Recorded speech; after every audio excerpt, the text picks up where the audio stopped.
They're going around there though. Don't go around there though, you can hear what's going on. Go as far down there as you can.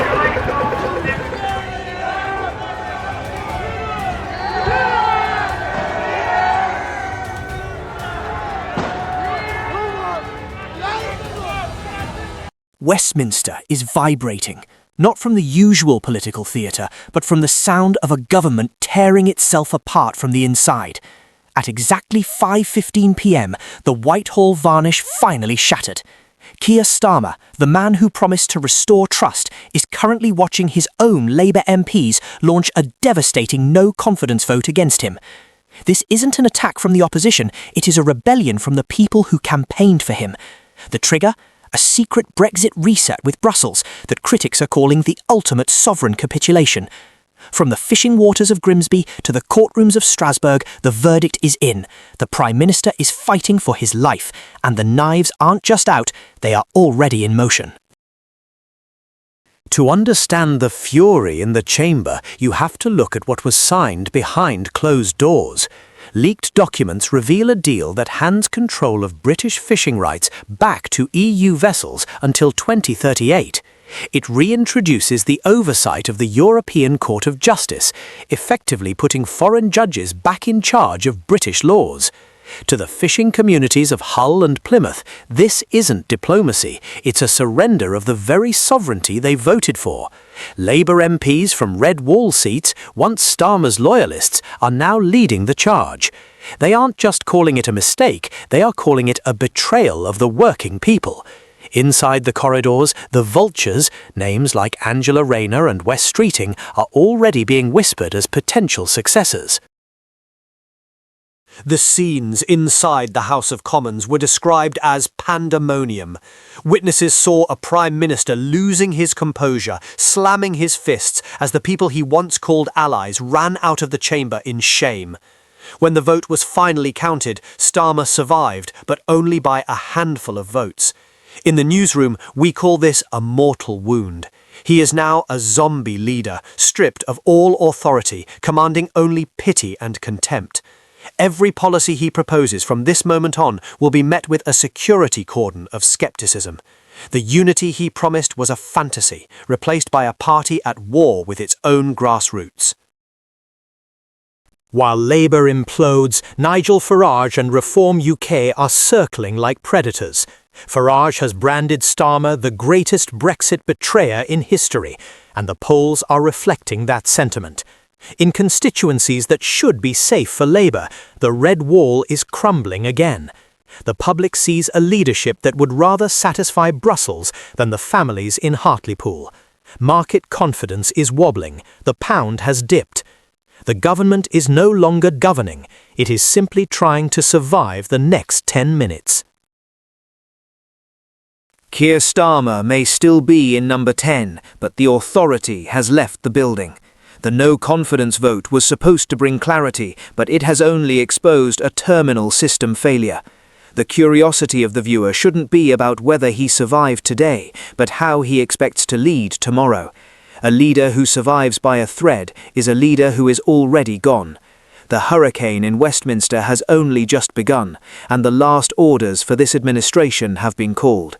The question is, who will be left to pick up the pieces when the final collapse happens? The silence from Downing Street is no longer a strategy, it is a confession. The game is up.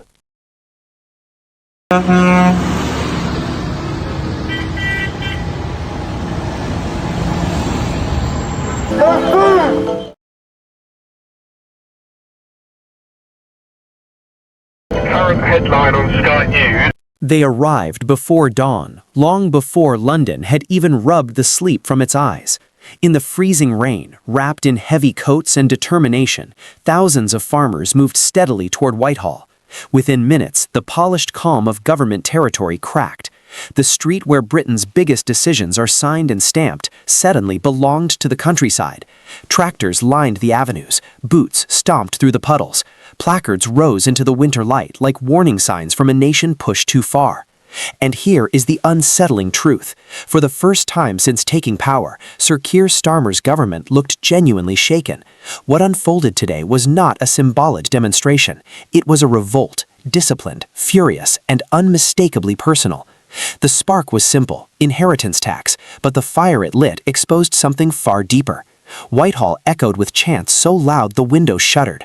"We will not be taxed into extinction," the crowd shouted, and the force of it carried down the entire government quarter. Some had traveled through the night, many had never protested before. Yet here they were, families who had worked the same land for a century, young farmers who no longer knew if they'd ever inherit it, and communities bound together by the quiet understanding that this moment, right here, could decide their future. London has seen anger before, but this was different. This was rural Britain at the breaking point. The government says only a small number of farms will be affected by its inheritance tax changes, perhaps around 500 a year once all allowances are added in. But farmers insist the reality is far more dire. They argue the Treasury's figures are misleading, that thousands of farms could eventually be dragged into tax liabilities they simply cannot afford. And today, standing shoulder to shoulder in the capital, they made their message unmistakably clear. They do not trust the government's numbers, they do not trust its promises, and they certainly do not trust a last-minute U-turn dropped quietly before Christmas Eve. That U-turn, meant to ease tensions, has instead become a symbol of something worse. In rural communities, it reads not as correction, but as confession, a sign the government realized its mistake only after inflicting damage. Farmers describe weeks of fear, confusion, and sleepless nights as they tried to calculate how much of their land, their homes, their livelihoods might have to be sold just to satisfy the new tax rules. Some even reported emotional breakdowns. One elderly couple asked in a letter read aloud to Parliament, "By when should we die to avoid bankrupting our children?" It was the kind of question that should stop a government in its tracks. But instead of addressing the matter head-on, ministers released their revision the day before Christmas Eve, as though hoping it would simply dissolve into the holiday haze. It did not. It detonated. And today's march was the shockwave. To understand why this is turning into a national rupture, you must look at the broader climate. Britain right now is stretched thin. Public frustration is simmering across multiple fronts. Immigration remains a politically explosive topic, with 2/3 of voters believing numbers are rising, even as official data shows they have fallen. Reform UK is surging in the polls, capitalizing on every misstep the government makes. Public institutions are under strain. Police are managing protests not just in London, but in coastal towns where anti-immigration tensions flare weekly. Teachers, doctors, and transport workers are watching today's events very carefully because if farmers can force a retreat, others may try the same. And then there is the deeper fracture, the widening gulf between urban and rural Britain. Policies that feel like minor adjustments in Westminster can feel like existential threats in Herefordshire, Cumbria, or Powys. A city may look at a £1 million asset threshold and see wealth. A farmer looks at it and sees a working business, land that cannot simply be sold off without destroying an entire way of life. It is not an investment portfolio, it is a generational trust. That is why today's protest is so dangerous for the government. It shows not just disagreement, but outright alienation. Farmers believe they were misled, they believe they were targeted, and they believe labor does not understand and does not value the culture of family farming. In short, a political bond has broken. This matters beyond sentiment. Britain's food security depends on these communities. If farms begin collapsing under tax burdens or selling land to private investors, the consequences are stark. Rising food prices, increasing imports, destabilized supply chains, and the erosion of rural employment. These aren't hypothetical scenarios. They are the exact outcomes many farmers warned about as they stood at the gates of Parliament today. And the government knows it. Behind closed doors tonight, senior ministers will be asking the same question haunting Downing Street since sunrise. How much more backlash can Labour absorb before something gives? Starmer is facing a moment of political peril. A second U-turn would signal weakness. No U-turn may guarantee months of escalating unrest. Either path carries risk. His advisors know this protest will not be the last. Farmers have already said they will return, with even larger numbers, until the tax is completely withdrawn. What began as a dispute over inheritance rules has become a national test of confidence, and confidence is precisely what Labour cannot afford to lose. Meanwhile, other groups are watching. If the countryside can force Westminster onto its knees, then the NHS unions, the rail unions, the anti-immigration groups, and the restless public sector may feel emboldened. Britain's protest culture, already revitalized by the crises of the past 2 years, may be standing on the edge of a new phase, one where every grievance becomes a march on the capital. As evening settles over Whitehall, the streets fall quiet, but the tension does not. The tractors are gone, the crowds dispersed, but the memory of the day hangs in the air like smoke. A government that promised stability has found itself staring at its most volatile moment yet. The rural uprising has begun, and if the farmers return stronger, as they have vowed, Britain may be heading toward a confrontation unlike anything in recent memory. The only question now is chilling in its simplicity. If today was the warning shot, what will the next eruption look like?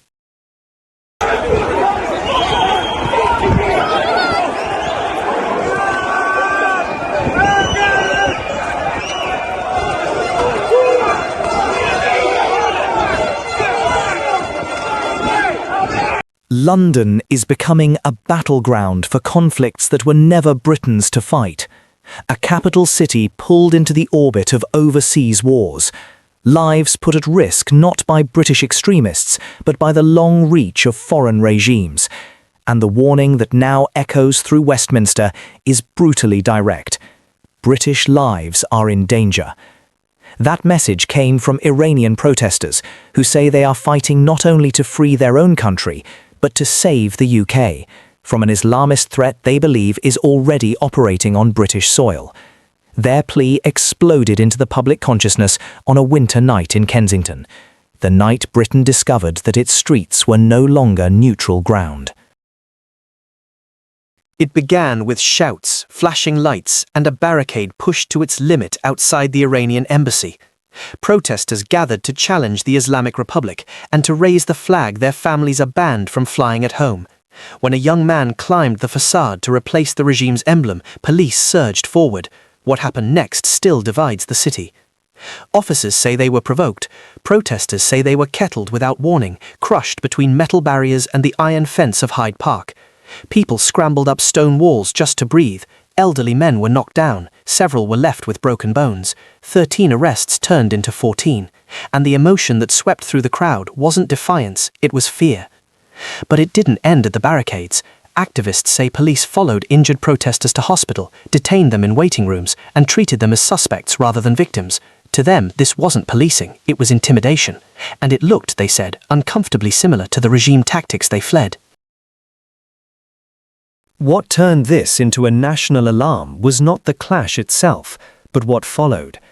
Iranian dissidents now claim that Britain has allowed sympathizers of the IRGC, the Islamic Revolutionary Guard Corps, to live, organize, and influence narratives inside the UK. They argue that while protesters face kettling and batons, pro-regime networks move freely, shielded by charity status, diplomatic immunity, or political hesitation. And they warn that the inconsistency is not random, it is dangerous. Their message, repeated again and again outside Parliament, is stark.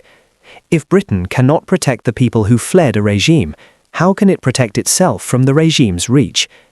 And this warning arrives at a moment when the country is already strained. The Starmer government faces mounting pressure over protests, asylum policy, and the spread of foreign state influence. Counter-terror police are investigating targeted attacks on dissidents from other countries, and London is struggling to maintain order as overlapping geopolitical flashpoints spill onto its streets. The Kensington clash is not an isolated eruption. It fits into a bigger fracture line running through Britain today. Crowds shutting down central London week after week, communities divided over asylum centres, violent incidents linked to overseas political movements, and the constant accusation that policing standards shift depending on who is marching.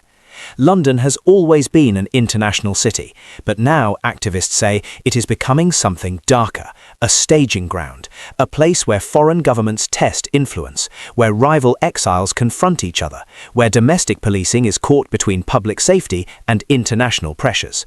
For Iranians who fled Tehran's dictatorship, the fear is personal. They say their families back home are interrogated whenever they speak out in the UK. They say they receive threats even in London cafes. And they warn that if Britain underestimates this threat, it will be repeating the same mistake that allowed the regime to grow powerful in the first place. As the steel barriers are cleared from Kensington and the bruises fade from protesters' faces, the larger crisis becomes impossible to ignore. Because if London is now hosting the battles of other nations, if foreign regimes can intimidate British residents on British soil, and if the police response changes depending on the politics of the protest, then the question becomes unavoidable. Is Britain still in control of its own streets, or has the front line quietly moved to London without anyone admitting it?